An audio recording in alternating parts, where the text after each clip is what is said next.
Paranormal stories. Everyone has one, but mine are the best. I think. Anyways, let's get right into it. I've had two paranormal stories in my entire life, and they're pretty fucking good, very unique. First one, grade 12. I'm at my high school girlfriend's house after school, so it's about 3 p.m. Mind you, I don't believe this shit, still don't, but her family does. They claim that the mother's grandfather, so her great grandpa, haunts the home. Allegedly, they heard rustling in the kitchen and drawers and whatnot going on. Bullshit, obviously.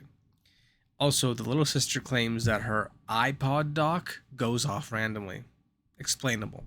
So, we're there. It's 3 p.m. All four of us are around the dining room table. Broad daylight, hanging out, and all of a sudden from upstairs, all you start to hear is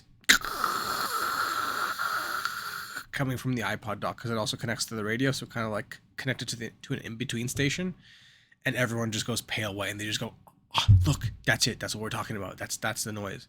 And I'm like, come on. So I go upstairs, walk upstairs, look at the iPod dock, unplug it.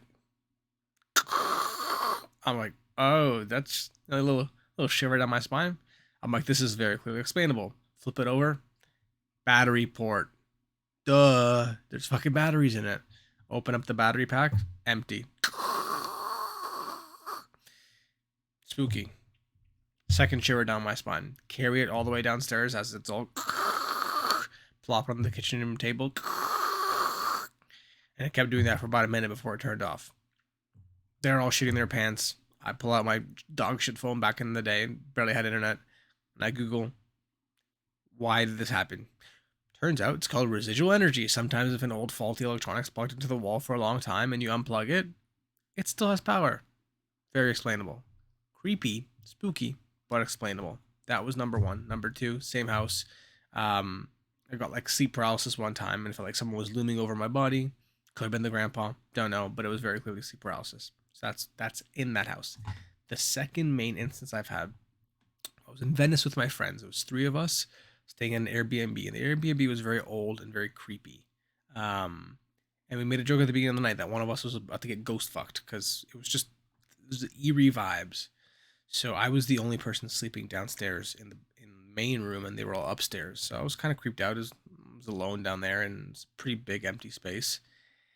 And I had just FaceTime my girlfriend at the time, and I was making these jokes, I got ghost fucked, whatever, whatever. And then I went to bed around 11 p.m. I had a wet dream that night, so I did get ghost fucked by someone or something, perhaps myself. But the weirdest part of it all is when I woke up, I go to check my phone, and I have a missed FaceTime from my girlfriend at 4 p.m. Now, here's the kicker. I'm in Italy. She's back in Canada. So for her to have FaceTime me at that time would have been like an absurd. Sorry. She fucked up the story. It's even spookier. I wake up around 6 or 7 and I get a FaceTime from her. And I'm thinking this is fucking bizarre because if it's 7 in Italy, it's got to be like middle of the night in Canada. She just doesn't stay awake for any reason. So I'm like, okay, I'm going to answer this. I answer the FaceTime. It's just a black screen. No noise. Nothing's coming out of it. I just open the FaceTime and there's nothing on the fucking screen. And I'm like, that's odd. How is she doing this? How do you even do this? And I stayed on there for about 2 minutes and then I just hung up because I was like, this is just bizarre. I should have screen recorded at the time. Um, and then I hung up, and then when she inevitably woke up, I asked her about this, and she's like, what FaceTime? And I went, check your phone. There was no FaceTime history in her phone.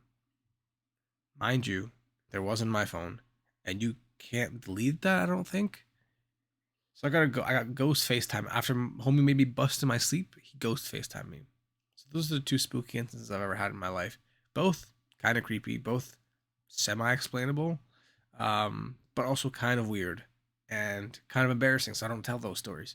How am I going to tell someone that I just met that I got ghost fucked in Italy and I busted my pants and then I got a FaceTime from a ghost? Stupid. Anyways, I love you. Subscribe for more. Bye.